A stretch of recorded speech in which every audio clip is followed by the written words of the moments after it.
এখন এখানে বিএনপি যেটা করেছে, বিএনপি সে সময় এগুলোকে খুব একটা বাধা দেয়নি। বিএনপি যে কোনো মূল্যে একটা ভোটকে চেয়েছে এবং ভোট হয়ে গেছে। ভোট হওয়ার পরে স্বাভাবিকভাবেই এগুলোর সাংবিধানিক প্রশ্নগুলো সামনে আসছে এবং সেখানে বিএনপি বেশ রহস্যময় ভূমিকা পালন করছে। দেখুন, আমি আমি মনে করি বিএনপি পুরাপুরি অ্যাজ ইট ইজ ভার্বাটিম অন্তরের অন্তঃস্থল থেকে জুলাই সনদকে সমর্থন করছে না এট দ্য মোমেন্ট। বিএনপি পুরোপুরি অন্তরের অন্তঃস্থল থেকে হোল হার্টেডলি, ডেসপারেটলি গণভোটকে সমর্থন করছে না। সাংবিধানিক প্রশ্নটা বাদ দিলে তাহলে অথবা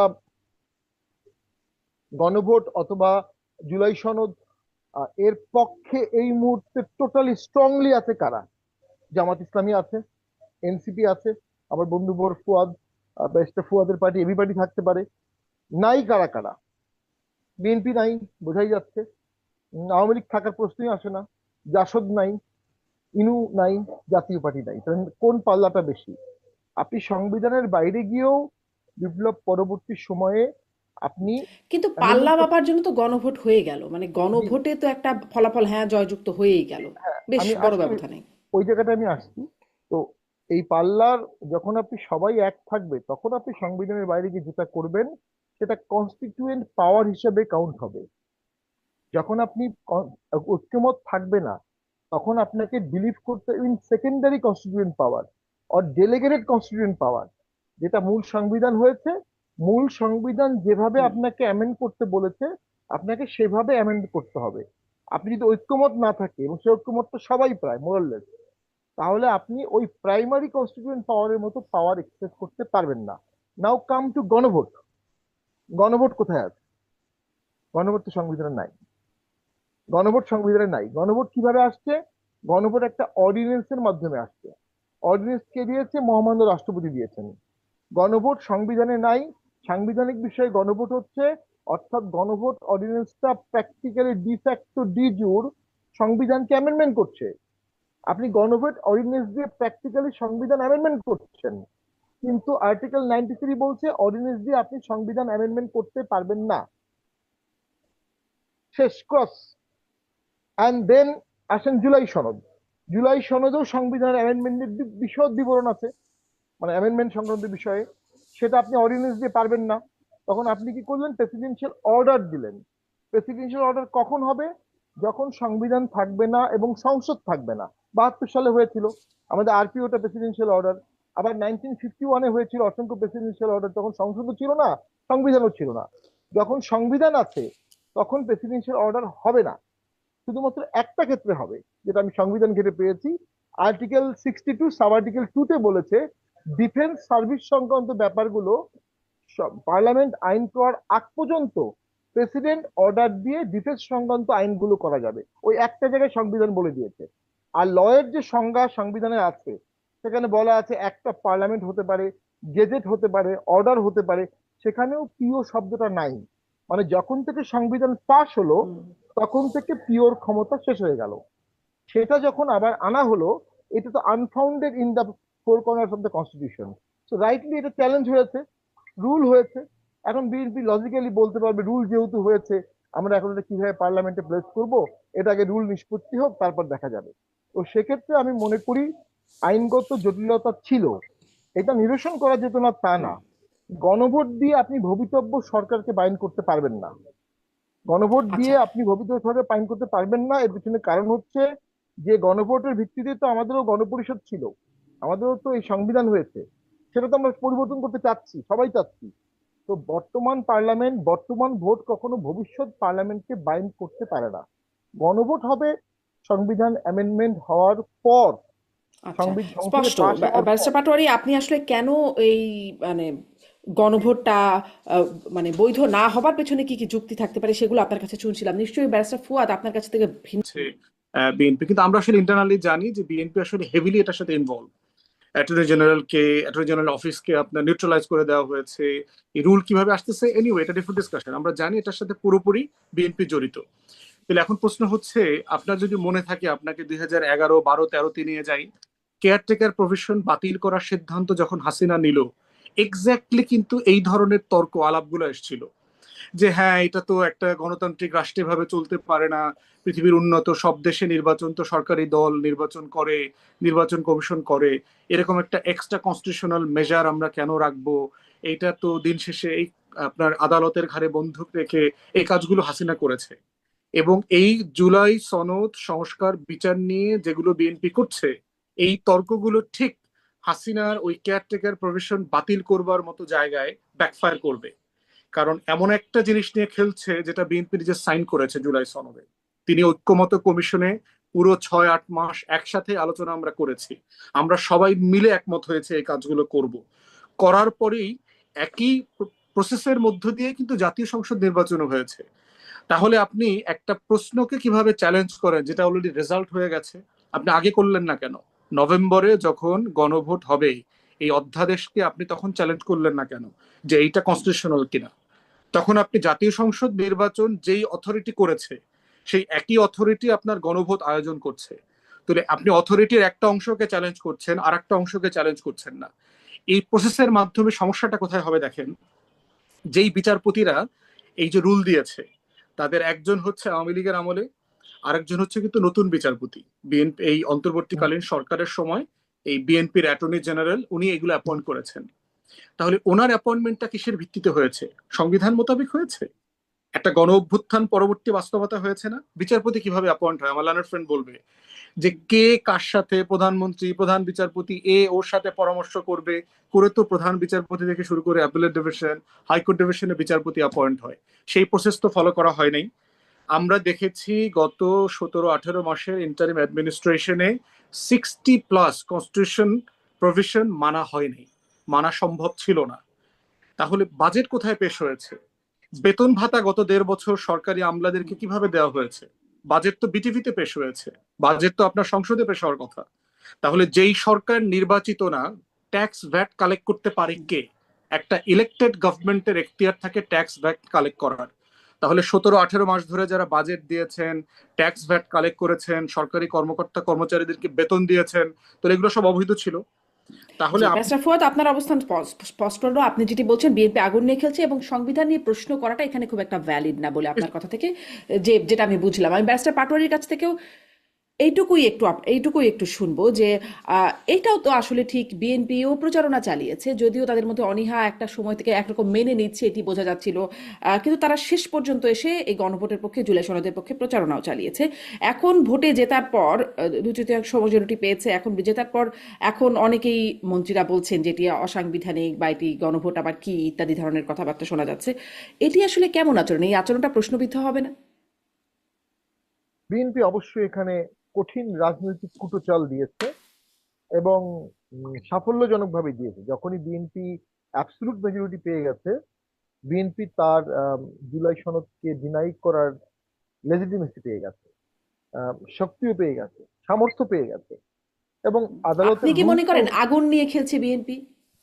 না, আমি এটা মনে করি না, আমি সেটা বিষয়ে বলছি। এবং রুল তো হলো গতকালকে, কিন্তু বিএনপি তো গণপরিষদ বা সংবিধান সংস্কার পরিষদের শপথ নেয়নি। এটা কিন্তু প্রায় 2 সপ্তাহ আগের ঘটনা। 2 সপ্তাহ আগে যখন শপথ হলো তখন বিএনপি শুধু সংসদ সদস্য শপথ নিল, গণপরিষদের শপথ নিল না। তার মানে বিএনপি জুলাই সনদকে ওন করছে না। বিএনপি ওই সংস্কারগুলোকে ওইভাবে ওন করছে না, যেটা আমি প্রথমেই বললাম, যেটা বিএনপি ওন করবে না, যেটা আওয়ামী লীগ ওন করবে না, যেটা জাসদ ওন করবে না, যেটা জাতীয় পার্টি ওন করবে না, এটা বাস্তবায়ন হবে কিভাবে? দেন আপনি বললেন গণভোটের কথা। গণভোট সরকারকে বেঁধে ফেলবে, কোথায় আছে এটা? এটা আইনের প্রশ্ন, অ্যাকুরেট অঙ্কের প্রশ্ন। অঙ্ক বলছে গণভোট বেঁধে বেঁধে ফেলতে পারবে না। যদি গণভোট বেঁধে ফেলতে না পারে, তাহলে সরকার এটা মানতে বাধ্য না। সরকার মানছে না এবং হাইকোর্টের রুল চলে আসছে। ওইখানেই তো ঐক্যমতের প্রয়োজন ছিল, যেটা সেই সময় ইউনুস সরকার করেন। আমি ব্যারিস্টার ফুয়াদের সাথে পুরোপুরি একমত। ওই সরকারটা হাইব্রিড সরকার। ওটা দুটো কাজ করলে, একটা সংবিধান মেনে করেছে আর একটা সংবিধান মেনে করা সম্ভবই ছিল না। তো তার মধ্যে তো বর্তমান যিনি আইনমন্ত্রী, উনি যখন অ্যাটর্নি জেনারেল হয়েছেন যে সময়, তখন সেই সময় দেশে কোনো প্রাইম মিনিস্টার ছিল না, সেই সময় দেশে কোনো চিফ অ্যাডভাইজার ছিল না। অর্থাৎ রাষ্ট্রপতি যে ওনাকে অ্যাপয়েন্টমেন্ট দিলেন, কার অ্যাডভাইসে দিলেন? রাষ্ট্রপতি তো একা অ্যাপয়েন্টমেন্ট দিতে পারেন না। তাকে হয় প্রধানমন্ত্রী অথবা প্রধানমন্ত্রী পদের চিফ অ্যাডভাইজারের অ্যাডভাইস নিতে হবে। তো ওটা ওনার নিয়োগটা সেই সময় প্রশ্নবিদ্ধ।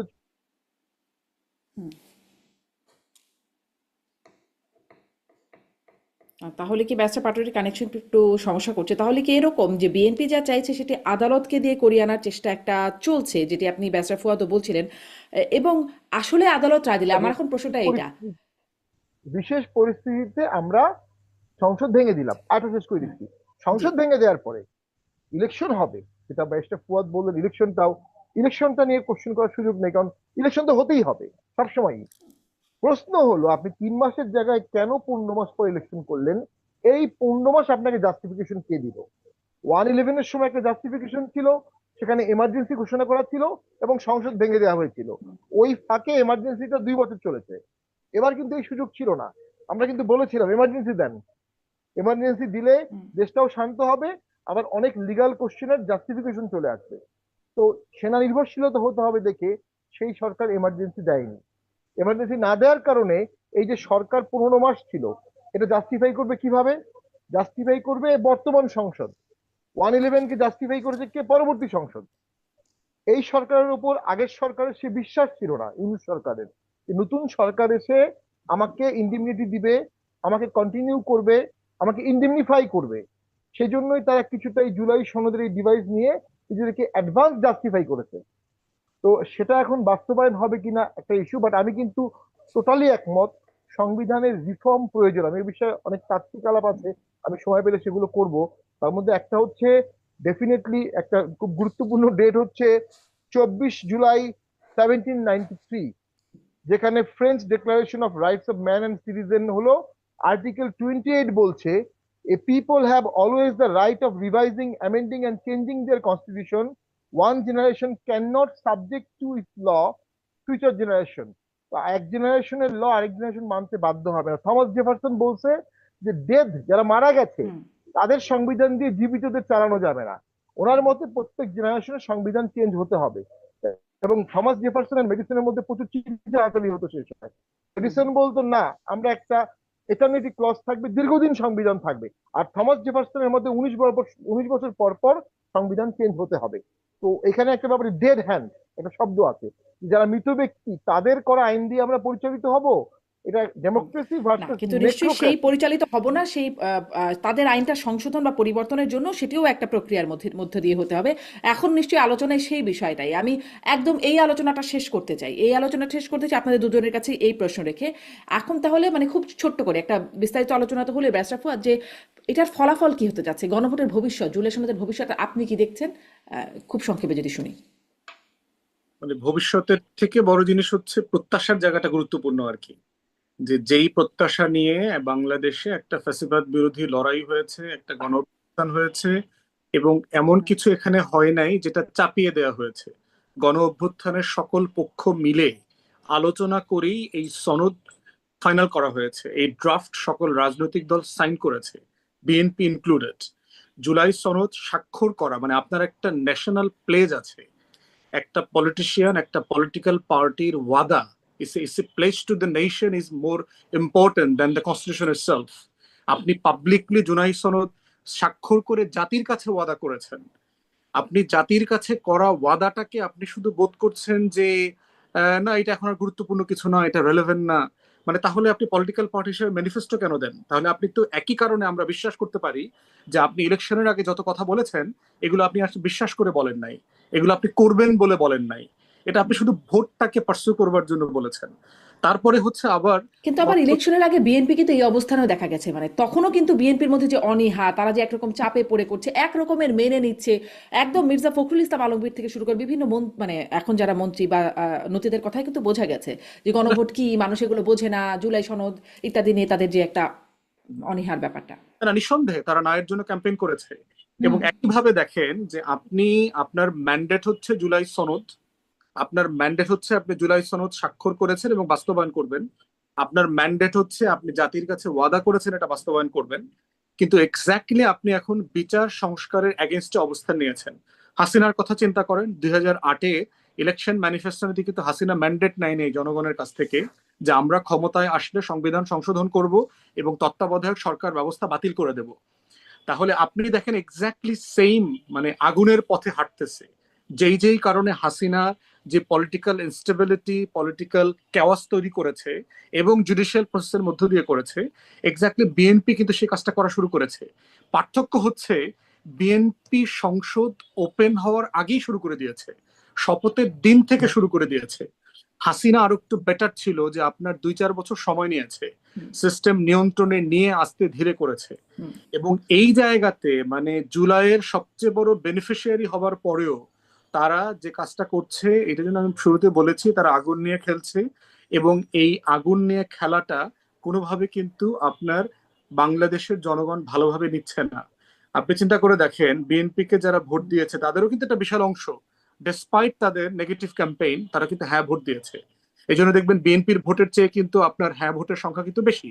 তাহলে সার্টেনলি বিএনপির একটা পোর্শন কিন্তু হ্যাঁ ভোট দিয়েছে, যারা জুলাইয়ের পক্ষে ছিল, যারা জুলাইকে ধারণ করে, ওন করে। তাহলে সেই জায়গাতে বিএনপি যদি বোধ করে তার এই ব্রুট মেজরিটি দিয়ে সে একটা 40%-এর বিরোধী দলও কিন্তু আছে, ব্যাপারটা কিন্তু মানে ফেলে দেওয়ার মতো না, যে আপনি ভোটারদের একটা বড় অংশ তো মানে অ্যাক্টিভ এই জায়গাতে। আবার দ্বিতীয়ত হচ্ছে ম্যান্ডেট হচ্ছে, প্রশ্ন তো খুব পরিষ্কার ছিল জুলাইয়ে, এবং এই প্রশ্নের দুইটা ম্যান্ডেটকে যদি আপনি এভাবে নেগেট করেন, এটার ফিউচার বিএনপির জন্য ভালো হবে না। বিএনপির কিন্তু গভর্নেন্সের 101টা চ্যালেঞ্জ আছে। এই চ্যালেঞ্জের ভিতরে অপ্রয়োজনীয় এই কাজগুলো করা, এইটা বিএনপির 31 দফার সাথেও কিন্তু আপনার ভালো হবে না মানে কি? আসলে ভালো না হওয়া জায়গাটা কি, পরিণতিটা কি বলছেন আপনারা? অজনপ্রিয় হয়ে যাবে, জনগণের মুখোমুখি হবে, বিরোধী দল আপনার সংসদের বদলে রাজপথে চলে আসার অলরেডি চিন্তা ভাবনা করছে। আপনি দেখেছেন যারা বিরোধী দল আছে, এনসিপি সহ জামাত, তারা বলছে যদি জুলাই সনদ বাস্তবায়ন না হয়, ইন্টারিম অ্যাডমিনিস্ট্রেশনের অর্ডার গুলো যদি প্লেস করে পাশ না করা হয়, তাহলে তারা ওইখানে কেন থাকবে? কারণ ওইটার ভিত্তিতেই তো সংসদ হওয়ার কথা, সেই সংসদের তারা সদস্য হয়েছে। যদি সংস্কারই না হয়, তাহলে এই নির্বাচনের এসেন্স কি, স্পিরিট কি? তারা তাহলে রাজপথে ফিরে আসবে। তাহলে 40% যারা ভোটকে রিপ্রেজেন্ট করে, তারা হয়তো সিট কম পেয়েছে, কিন্তু স্ট্রিটের জায়গাতে এটা কিন্তু একটা হিউজ ফোর্স। আপনি এই ভালোভাবে দেশ গভর্ন করতে পারবেন না। জি, এবং এটা স্পষ্ট। ব্যারিস্টার ফুয়াদ, আমি একই প্রশ্নে খুব জি, একই প্রশ্নে খুব ছোট্ট ব্যারিস্টার শামীম পাটোয়ারি, আপনার কাছে আপনি কি ফলাফল, পরিণাম বা পরিণতি দেখতে পান গণভোট, জুলাই সনদ? উম, আমি মনে করি এগুলো যেভাবে আইন করা হয়েছিল সেভাবে পাশ হওয়ার আমি কোনো সম্ভাবনা দেখি না। তবে আমি যেটা বলতে চাচ্ছিলাম, অবশ্যই সংবিধানকে অ্যামেন্ডমেন্ট করতে হবে, এবং সেই জুলাই সনদের ভেতরে যে সংস্কার প্রস্তাবগুলো আছে সেগুলো পার্লামেন্টে বিল আকারে নিয়ে এসে তার মধ্যে বেশিরভাগই বিএনপির উচিত অ্যামেন্ডমেন্ট করা, এবং বিএনপির একটা সর্বদলীয় সংস্কার কমিশন করা দরকার, স্ট্যান্ডিং কমিটি করা দরকার পার্লামেন্টে। সেটার মাধ্যমে তারা সংবিধানগুলোকে অ্যামেন্ডমেন্ট করতে পারে। তবে যে প্রক্রিয়ায় জুলাই সনদ বা গণভোট অডিয়েন্স হয়েছিল, আমার মনে হচ্ছে সেই প্রক্রিয়া এটা আর কখনো হবে বলে মনে হয় না। এর বিরুদ্ধে ব্যাপক আন্দোলন হবে, এটাও হবে না, কারণ জামাত এবং বিএনপি দীর্ঘদিনের বন্ধু, এবং দীর্ঘদিনের একটা বন্ধু দীর্ঘদিনের শত্রু হতে পারে না। তাদের ফান্ডামেন্টাল জায়গায় একে অপরের প্রয়োজনীয়তা আছে, তাদের ফান্ডামেন্টাল জায়গায় একে অপরের উপর নির্ভরশীলতা আছে, এবং সেটি যে কোনো সময় সেই নির্ভরশীলতা বের হয়ে আসবে। তো তারা ডেফিনেটলি এই ধরনের তাত্ত্বিক বিষয়ে বা আবেগী বিষয়ে দ্বন্দ্বে জড়াবে না। বহুদিন পর তাদের সরকারি দল বিরোধী দল সংসদে বসেছে, প্রায় 17 বছর পর প্র্যাকটিক্যালি, যদিও 8 সালে তাদের ছিল মাত্র 29 জন ছিল। তারা এখান থেকে সরে গিয়ে যুদ্ধ করবে, আন্দোলন করবে, জিহাদ করবে, মারামারি করবে, সংগ্রাম করবে এত দ্রুত, এটা আমার মনে হয় না। এবং সেখানে ব্যাপক জনসমর্থনও পাবে না। কারণ ওই যে বললাম, ঐক্যমত্য তো সৃষ্টি হয়নি জুলাই সনদের পক্ষে, স্পিরিটটা ছিল, আবেগটা ছিল, আন্দোলনের সম্মুখ ভাগে যারা ছিল তাদের একটা অংশ ঐক্যমত হয়েছে, এটা সত্য।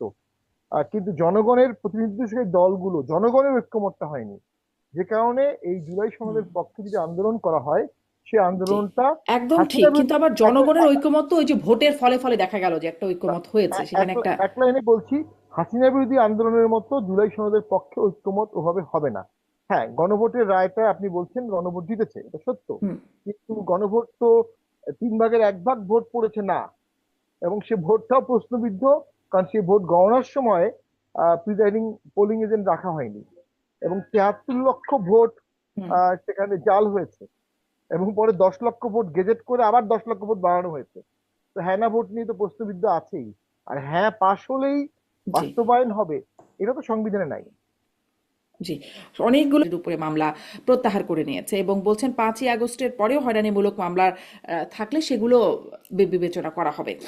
কিছু মামলা তো আসলে আসলে চাক্ষুষ হয়রানিমূলক মামলা আছে, সেগুলোর ব্যাপারে আমরা যখন অন্তর্বর্তী সরকার ছিল না, অন্তর্বর্তী সরকারের আইনমন্ত্রী আইন উপদেষ্টাকে আমরা বলতে শুনেছি যে ভিকটিম যদি মামলা দেয় সেখানে সরকারের কিছু করার থাকে না, কিন্তু এই যে করার যে থাকে সেটা তো আমরা দেখছি যে মামলাগুলো প্রত্যাহার হয়েছে, বা ডক্টর মোহাম্মদ ইউনূস থেকে শুরু করে অনেকের মামলায় ওই সময়ও প্রত্যাহার হয়েছে। মানে এর পরবর্তী সময়ের মামলাগুলোর আসলে ভবিষ্যৎ কি দেখেন ব্যারিস্টার ফুয়াদ?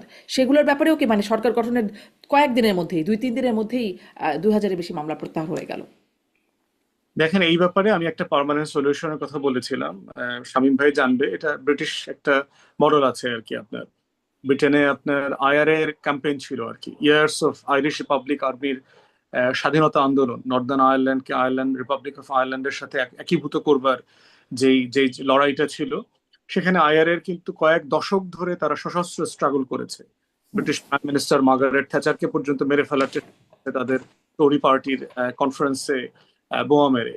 এবং এটা করতে গিয়ে যেটা হয়েছে, গ্রেফতার, বিচার এবং সাজা দেবার ক্ষেত্রে প্রচুর নিরপরাধ মানুষকে কিন্তু আপনার সাজা দেওয়া হয়েছে। 19 বছর, 20 বছর, 25 বছর, 30 বছরের বেশি জেল খেটেও বের হয়েছে। ডিএনএ এভিডেন্স যখন আসছে আপনার 90-এর দশকের শেষের দিকে, তখন এগুলো খালাস পাওয়া শুরু হয়েছে। তখন ব্রিটিশ গভর্নমেন্টের কাছে এই প্রশ্নটা আসছিল, তারা এটা কোন প্রসেসে ডিল করবে। ধরেন অ্যাপেলেট ডিভিশন পর্যন্ত একটা মামলা এক্সস্ট হয়ে রায় হয়ে গেছে, তাহলে এখন জানা যাচ্ছে যে আসলে এই লোকটা নিরপরাধী ছিল, তাহলে তাকে তো একটা সিস্টেমের ভিতর থেকে বের করে নিয়ে আসতে হবে। তখন তারা ক্রিমিনাল কেসেস রিভিউ কমিশন করে, একটা কমিশন, পার্মানেন্ট কমিশন আছে এখন ইংল্যান্ডে, যে যে কোনো মামলা সাজা হয়ে যাওয়ার পরেও যদি পরবর্তীতে আপনার কাছে এমন কোনো পার্টেনিং এভিডেন্স আসে যেটা দিয়ে আপনি বলতে পারবেন যে আসলে অ্যাভেলেবল যে এভিডেন্সের উপরে ভিত্তি করে মামলা পরিচালনা করা হয়েছিল তার থেকে আরো বেটার এবং আরো স্ট্রং এভিডেন্স আসছে, অথবা এই মামলাটা রিওপেন করা হোক। আমেরিকাতেও আপনি দেখবেন কৃষ্ণাঙ্গদের ব্যাপারে এটা প্রায় হয়, 15 বছর, 20 বছর, 17 বছর জেল খেটে তারপরে এভিডেন্স বের হয়ে আসছে যে আসলে এই লোকটা এটার সাথে জড়িত ছিল না, এবং তাকে সরকারকে তখন হিউজ পরিমাণ কম্পেনসেট করতে হয়, জরিমানা দিতে হয়। বাংলাদেশে এই রাজনৈতিক মামলা করা এবং সরকার বদল হলে পরে হোম মিনিস্ট্রিকে দিয়ে হাজার হাজার মামলা তুলে নেবার যে বদভ্যাস, এগুলো আসলে বন্ধ হওয়া দরকার। এটা একটা পার্মানেন্ট ইনস্টিটিউশন করা দরকার, ইন্ডিপেন্ডেন্টলি করে এই রিভিউ করার মধ্য দিয়ে এগুলোর একটা সমাধানে আসতে হবে। রাষ্ট্রকে একটা স্টেবল জায়গাতে নেওয়া দরকার, রাষ্ট্র দলীয় জায়গা না। মামলা করলো, মামলা নিয়ে হয়রানি করলো, আমার মনে চাইলো উঠায় ফেললাম, মনে চাইলো আপনার শুধু ডক্টর ইউনূসের ব্যাপার না তো, প্রাইম মিনিস্টারের মামলার ব্যাপারে তো একই কথা আসছে। যেই গতিতে এই মামলাগুলো রিজলভ করা হয়েছে, হয়তো উনি নিরপরাধ, উনি একই রেজাল্টে আসতো, কিন্তু এই লেভেলে এই গতিতে যে মামলাটা শেষ হইতে 30 বছর লাগার কথা, সেটা আপনি 3 মাসে করে ফেললেন। এই প্রসেসগুলো যেটা হচ্ছে বন্ধ হওয়া দরকার। রাষ্ট্রকে যদি আমরা স্ট্রেনদেন করতে চাই, রাষ্ট্রের প্রতিষ্ঠান ডেভেলপ করা দরকার, প্রতিষ্ঠানের মধ্য দিয়ে প্রাতিষ্ঠানিক পদ্ধতিতে প্রোটোকল ডেভেলপ করে এগুলোকে অ্যাড্রেস করা দরকার। আচ্ছা, সেটা তো একটা মানে সেটাও একটা প্রক্রিয়া। আপনি বলছেন একটা কমিশন গঠন করার বা পার্মানেন্ট একটা কমিশন গঠন করার একটা পরামর্শ যেগুলো আছে যুক্তরাজ্যের উদাহরণ দিয়ে বলছেন, কিন্তু আমি বলছিলাম ধরেন যেগুলো একদম সাদা চোখে দেখা যাচ্ছে, একদম সাংবাদিক, খেলোয়াড়, গায়ক, নায়ক বিভিন্ন জন আসলে হত্যা মামলার আসামি হয়ে গেছেন। আপনাদের সহকর্মী ব্যারিস্টার সুমনের নিয়েও ইদানিং কথা হচ্ছে যে তিনিও একটা হত্যা চেষ্টা মামলারই আসামি হয়ে তিনিও জেলখানায় আছেন, কোনো জামিনও হয় না তার। সেগুলোর ব্যাপারে আপনারা আইনজীবীরা কি আসলে এখানে করার কিছু আছে যখন রাষ্ট্র? জি। তবে এগুলো কথা বলেছি, আমি ব্যক্তিগতভাবে এগুলো নিয়ে কথা বলেছি। যেমন ধরেন সালমান এফ রহমান, অথবা ধরেন সাবের হোসেন চৌধুরীকে যেসব মামলায় দেয়া হয়েছে, অথবা ধরেন সাকিবকে আপনি হচ্ছে টাউটামি বাটপারি করার মামলা দিবেন, তাকে তো আপনি খুনের মামলা দিতে পারেন না। তার বিরুদ্ধে অভিযোগ আছে, তাকে আপনি দুদক যদি ইনভেস্টিগেশন করে পায় সে জুয়ারি ছিল, টাকা পাচার করেছে, গোল্ডের বিজনেসের সাথে ইনভলভ, তাকে আপনি ওই ধরনের মামলা দিবেন। আপনি শিক্ষামন্ত্রী ছিল দীপুমণি, তাকে আপনি খুনের মামলা দিচ্ছেন, তার তো দুর্নীতির অভিযোগ আছে, তার ভাই সহ কয়েকশো কোটি টাকা লুটপাট করছে, ডিসি পর্যন্ত রিপোর্ট করেছে। এই জন্য হচ্ছে যে এই বাড়াবাড়িগুলো আমাদের পলিটিক্যাল কালচারে চলে গেছে, মানে এক পক্ষ আর এক পক্ষকে ঘায়েল করবার এই জায়গাটাতে আমরা চলে আসছি। হাসিনার ব্যাপারে আমি বারবার একই কথা বলেছি, যে তার ব্যাপারেও তাকে আমরা প্রচন্ড অপছন্দ করবার পরেও আমরা আইসিটি কে চিফ প্রসিকিউটর বরাবর বারবার বলেছি যে আমরা ব্রুটালি ইনসাফ চাই হাসিনার জন্য, তার প্রতি যেন অবিচার না করা হয়। যেটা ন্যায্য সেটাই করতে হবে। রাষ্ট্র রাষ্ট্র হয় কখন? যে তার সবচেয়ে ঘৃণিত শত্রুর সাথেও ন্যায় বিচার করতে পারে, ইনসাফ করতে পারে। এবং এটাই তো গণ অভ্যুত্থানের আকাঙ্ক্ষা আমাদের। এবং সেটা নিয়ে আমরা গত 1.5 বছর ধরে কথা বলেছি। এখনো বর্তমান সরকার যারা দায়িত্বে আছেন তাদেরকেও বলবো যে প্রাতিষ্ঠানিক সমাধান করা দরকার, প্রাতিষ্ঠানিকভাবে এগুলোকে অ্যাড্রেস করা দরকার। শুধুমাত্র আপনি ইন্ডিভিজুয়ালি এক দুজনকে করতে পারবেন না, তারা না হয় বিখ্যাত, কিন্তু গরিব মানুষরা, অপরিচিত মানুষ যাদের নাম আমি আপনি জানি না, তারাও তো মিথ্যা মামলার, হয়রানিমূলক মামলার শিকার হচ্ছে প্রত্যেকদিন। তাহলে প্রাতিষ্ঠানিক সমাধান না করতে পারলে ওই বিখ্যাত লোকরা এটার বেনিফিট পাবে, কিন্তু যারা সমাজের সাধারণ মানুষ আছে, প্রতিদিন যারা হয়রানির শিকার হচ্ছে, তারা কিন্তু বেনিফিট পাবে না। জি, সবার জন্য নিশ্চয়ই বেনিফিটটা এনশিওর করতে হবে, কিন্তু সাদা চোখে যেগুলো দেখা যায় সেগুলো তো মানে আপনি যে তদন্ত কমিশনের কথা বলছেন সেগুলোর অনেক সহজ হয়ে যায় কাজগুলো। ব্যারিস্টার পাটোয়ারি, আপনার মতামত একটু শুনতে চাই যে 5ই আগস্টের পরে মানে আগের মামলাগুলো দেখছি আমরা কিভাবে হয়রানিমূলক হিসেবে সেগুলো প্রত্যাহার হচ্ছে, 5ই আগস্টের পরের অনেক মামলা নিয়ে কথা আছে, আমি কয়েকটার কথা বলছিলাম, আসলে সেগুলোর বিষয়ে কি হতে পারে বা কিছু হতে পারে কিনা? 5ই আগস্টের পরের মামলাগুলোর মধ্যে কিছু মামলা জেনুইন ভিকটিমরা করেছে।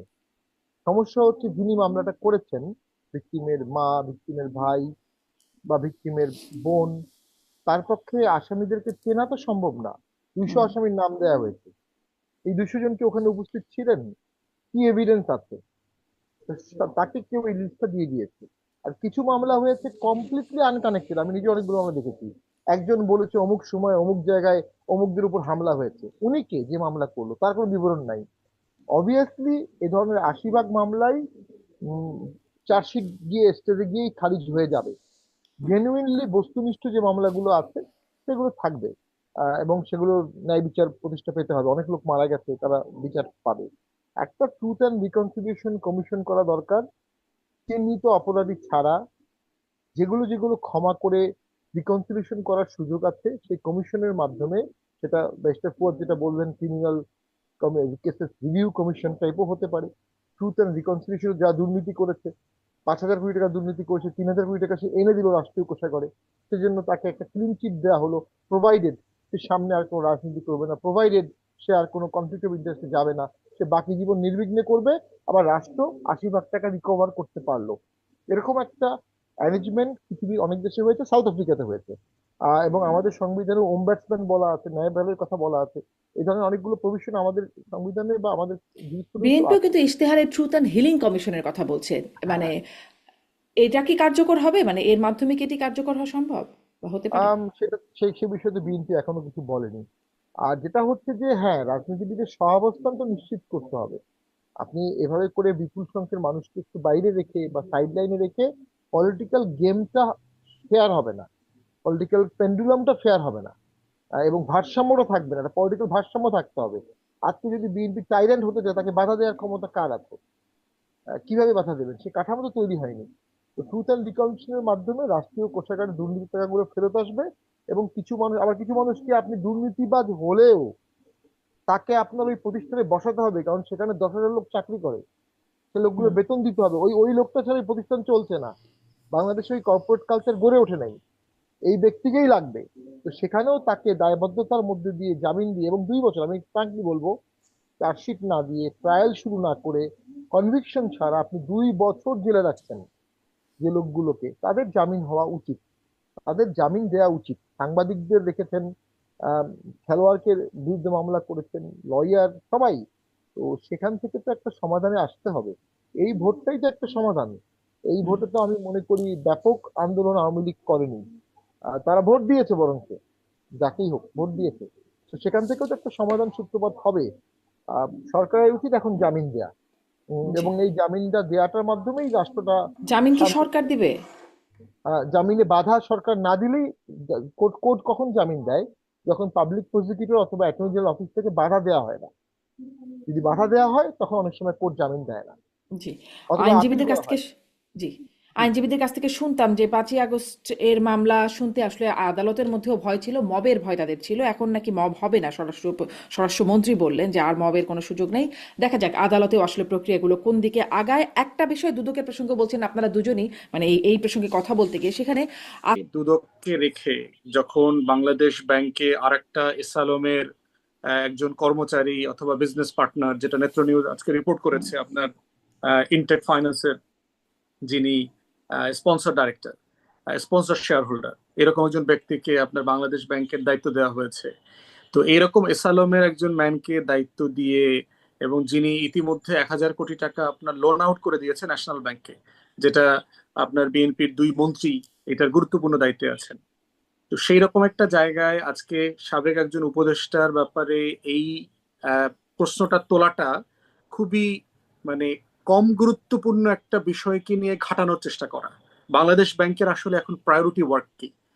গভর্নরের লেজিটিমেসি যেখানে কোশ্চেন হয়েছে, যেখানে বাংলাদেশ ব্যাংকে মব করে আওয়ামী লীগের কর্মকর্তা কর্মচারী পরিষদের নেতারা এবং বিএনপির একটা অংশ মিলে এই ক্যাওয়াস ক্রিয়েট করেছে, সেইটাকে রেজলিউশনে না নিয়ে ইমিডিয়েটলি আসিফ মাহমুদকে এইটা শোকজ করা অথবা জমা দিতে দেওয়ার ভিতরে সরকার আসলে কি অ্যাচিভ করতে চায়? কারণ সে ঘোষণা দিয়েছে ঢাকা মহানগরী দক্ষিণে সে সিটি কর্পোরেশনে নির্বাচন করবে, এই কারণে এখন আসিফের বিরুদ্ধে তাদের অভিযোগ কিন্তু আরো পুরাতন। আপনি জানেন যে 8 জন উপদেষ্টার ব্যাপারে তারা রেজিগনেশন চেয়েছে, তাদের ভিতরে দুদকের দুর্নীতির বিস্তর অভিযোগ আছে। অফকোর্স আপনি যে কোনো রাষ্ট্রের যে কোনো নাগরিক গুরুত্বপূর্ণ দায়িত্ব পালন করেছে এমন লোকদের ব্যাপারে যদি আপনার সলিড এভিডেন্স থাকে আপনি সেটা করবেন, কিন্তু সেটা করবার মতো সলিড ক্রেডিবল মানে আপনার স্বচ্ছতা আপনার আছে কিনা? যেই বাংলাদেশ ব্যাংক মানে সারা দুনিয়ার সামনে লজ্জিত অবস্থা তৈরি করেছে, যে একটা লোন রেসিডিউল করা একজন ব্যবসায়ীকে, যিনি ব্যাংকারও না ইকোনমিস্টও না, তেমন একটা মানুষকে রিক্রুট করেছেন, সেরকম জায়গায় নেপাল ভুটানের থেকে এইভাবে বললে তো আসলে কিছুই করার ম্যান্ডেট থাকবে না তাহলে, তাই না? মানে আহ, প্রায় মানে আপনি আপনি মানে 3 সপ্তাহের মাথায় কোন কাজটা আপনার প্রায়োরিটি? যেখানে দুদকের পুরো প্রফেশনাল টিম যারা 1.5 বছর, যাদের বিরুদ্ধে কোনো অভিযোগ আসে নাই, তারা অত্যন্ত ক্রেডিবিলিটি ইন্টিগ্রিটি নিয়ে কাজ করেছে, তাদেরকে রিজাইন করতে বাধ্য করা হয়েছে। সেই রকম একটা জায়গায় আপনি আসলে ফাইন্যান্সিয়াল ইউনিটের কাজ কি এখন? কাজ তো হচ্ছে চলমান করাপশন নিয়ে আপনি কাজ করবেন, এসালমের টাকা ফিরিয়ে নিয়ে আসার জন্য আপনি কাজ করবেন। সেগুলো না করে বরং আপনি এসালমের বরকন্দাজ হয়ে কাজ করছেন, এসালমকে ক্লিন শিট দেওয়ার জন্য আপনারা কাজ করছেন, এবং বাংলাদেশ ব্যাংকের গভর্নর ইনক্লুডেড একসাথে ব্যবসা করেন ওই এসালমের বিজনেসের, তিনিও শেয়ার হোল্ডার। হুম। তো এইরকম একটা মানুষের আন্ডারে লিডারশিপে যখন এরকম একটা কাজ করতেছে, তখন এটা কোশ্চেনেবল হয়ে যাবে। আপনি যে কেউ দুদকে যদি মানে অন্তর্বর্তী সরকারের সময় যে এটা করলো না, এটি কোয়েশ্চেনেবল হয় নাই? মানে তখনও তো আসিফ মাহমুদের বিরুদ্ধে দুর্নীতি না, শুধু চাঁদাবাজির অভিযোগও ছিল, যেটি একদম আমলেই হলো না, না, নিল দুদককে না আমি কেন? জিজ্ঞেস করেছিলাম, দুদকের কাছে কি অভিযোগ করে নাই? তো প্রেসে অনেক কথা বলেছে তিনি অনেক দুর্নীতি করছেন। মানে আপনি একটা প্রতিষ্ঠানে, যেমন ধরেন আপনি আমাকে খুন করার চেষ্টা করেছেন, আমি গণমাধ্যমে বললাম, কিন্তু আমি মামলা করলাম না, পুলিশ কি করবে? মানে আপনার একটা একটা আর দুদক তো সুমোটো ব্যবস্থা নিতে পারে, অনেকের বিরুদ্ধেই নিয়েছে, আনিস আলমগীরের বিরুদ্ধে সম্পদ খতিয়ে দেখে ব্যবস্থা নিতে গেছে। আহ, অভিযোগ, সেক্ষেত্রে আসিফ মানে দুদক সুপ্রিম কোর্ট না কিন্তু যে সুমোটো কাউকে রুল দিতে পারে, এটা কিন্তু দুদকের এখতিয়ার না। হ্যাঁ, দুদকের আইন দুদক স্বতঃস্ফূর্তভাবে মানে স্বপ্রণোদিত হয়ে অনেকের বিরুদ্ধে খতিয়ে দেখেছে, ব্যবস্থা নিয়েছে, এটা নতুন না, কিছু তো না, কোনো না কোনো তার ভাবে ক্ষমতায় রিকোয়েস্ট, আছে। কোনো না কোনো ভাবে এটা লিখিত রিকোয়েস্ট তার কাছে যেতে হবে কারো না কারো বিরুদ্ধে, যে এই ব্যাপারটা খতিয়ে দেখতে হবে। প্রাইভেট সিটিজেন ইদার ডকুমেন্টস দেবে, এভিডেন্স দেবে, তা না হলে রাষ্ট্র রিকোয়েস্ট করবে এই কাজটা তদন্ত করে দেখা হোক। আমরা যতটুকু জেনেছি সুপ্রিম কোর্টের মতো দুদক সোমোটো কোনো কাজ করতে পারে না। জি। পত্রিকা আমি একবার চেক করে দেখেছিলাম, দুদক আসলে স্বপ্রণোদিত হয়ে এটা করতে পারে বলেই আমার ধারণা, আমি যতটুকু পড়েছি বলে মনে করতে পারি। ব্যারিস্টার পাটোয়ারির কাছেও একটু এই বিষয়ে জানতে চাই যে মানে আপনি আপনার মূল্যায়নটাই যদি বলেন, আসিফ মাহমুদ সজীব ভুঁইয়ার বিরুদ্ধে এখন যেই দুদকে চলমান কার্যক্রম, এবং দুদক কি স্বপ্রণোদিতভাবে আগে করতে পারতো না, এখন করছে? না, আগে পারতো না তা না, দুদক সবসময় পারে। দুদক এটা অ্যাবান্ডন পাওয়ার আছে, যে কাউকে সে অ্যারেস্ট করতে পারে, যে কাউকে বিদেশে হল করতে পারে, যে কোনো সময় যে কোনো ডকুমেন্ট দিতে পারে, যে কোনো তলব করতে পারে সুমোটো। দেখুন, ইউনূস সরকারের আমলে বা বিএনপির আমলে আসিফ সজীব ভুঁইয়াকে দুদক জেনুইন নোটিশ দেবে, এটা আমার বিশ্বাসযোগ্য মনে হয় না। আমার কাছে মনে হচ্ছে তার অ্যাকাউন্টে কোনো টাকা পয়সা নাই, সে দেখাই দেবে তার টাকা পয়সা নেই। ফেসবুকে দেখলাম সে দেখিয়েছিল 9 লক্ষ টাকা আছে, সব অ্যাকাউন্ট মিলে 9 লক্ষ টাকা। তো অ্যাকাউন্টে টাকা পয়সা নাই, সে অসৎ মানুষ, সেটা প্রমাণিত হলো না। দেখ, ওটাও খুব বড় ইস্যু আমি মনে করছি না। ওই ডক্টর ইউনূসের ইয়ার মতো এটাও যে খুব বিশাল ইস্যু এমনটা না। ওই যে বললাম, কোনোভাবেই বিএনপি জামাত এনসিপি চরম দ্বন্দ্বে জড়াবে, এটা ইভেন্চুয়ালি হবে না। খুব একটা সামান্য দ্বন্দ্ব হবে, বাদানুবাদ হবে, তারপরে আবার ঠিক হয়ে যাবে। এখন এই দুটো উদাহরণ দিয়ে আমি, জুলাই সনদ বিএনপি মানছে না, কিন্তু জামাতকে কিন্তু ডেপুটি স্পিকার পদ অফার করা হয়েছে, তারা নেবে কিনা আমি জানি না। আবার জামাত কিন্তু বলেছে তারেক জিয়া একজন যোগ্য প্রধানমন্ত্রী, বাংলাদেশের ইতিহাসে সম্ভবত এই প্রথম এক মানে সরকারের সংসদ বসার আগেই প্রধান বিরোধী দল প্রধানমন্ত্রীকে, যোগ্য প্রধানমন্ত্রী বলেছে, যেটা জাতীয় পার্টির বিরুদ্ধে অভিযোগ ছিল যে আমরা সরকারের সমালোচনা করতাম, আবার শেখ হাসিনার প্রশংসাও করতাম। গৃহপালিত বিরোধী দল আমাদেরকে বলা হতো, we are in the era of গৃহপালিত বিরোধী দল ফেজ 2। যদি আমাদেরকে বলা হয়ে থাকে, জামাতকেও এর বাইরে বলার কোনো স্কোপ আমরা আর দেখছি না, কমপ্লিটলি, টোটালি। ওই যে তাদের মধ্যে দ্বন্দ্বটাও আর্টিফিশিয়াল হবে এবং ঝগড়াটাও আর্টিফিশিয়াল হবে, দুদুকের খেলাটাও আর্টিফিশিয়াল হবে, এটা আমার মনে হয়। কারণ জামাত এবং বিএনপি সবাই ভবিতব্য কোনো একটা সময়ে আওয়ামী লীগের প্রত্যাবর্তন হলে রাজনৈতিক কৌশল কি হবে সেটার প্রিপারেশন নিয়ে রাখছে, এবং সেই প্রিপারেশনটা হবে জামাত বিএনপি আবার একত্র হয়ে সেটাকে কমব্যাট হুম। করবে। সো এই দ্বন্দ্বগুলো আর্টিফিশিয়াল, যদি জেনুইন, কিন্তু তবে জামাত তো অভিযোগ করছে, অনেক ক্ষেত্রেই জামাত এনসিপির অনেকেই অভিযোগ করছে বিএনপি আসলে এই প্রত্যাবর্তনের জন্য সক্রিয়ভাবে কাজ করছে বা পুনর্বাসন বিএনপির হাত ধরে হচ্ছে, এমন অভিযোগ তো করছে। দেখুন, এই বিষয়ে আমি কথা বলতে গিয়ে একজন আমাকে বলেছিল, ওই যে একজন একজন প্রেগনেন্ট মহিলা ফার্স্ট টাইম প্রেগনেন্ট হচ্ছে, উনি ডাক্তারকে বলছে আমার লেবার পেইন উঠলে আমি আপনাকে জানাবো কিভাবে। তো ডাক্তার বলছে লেবার পেইন উঠলে তোমার কিভাবে জানাতে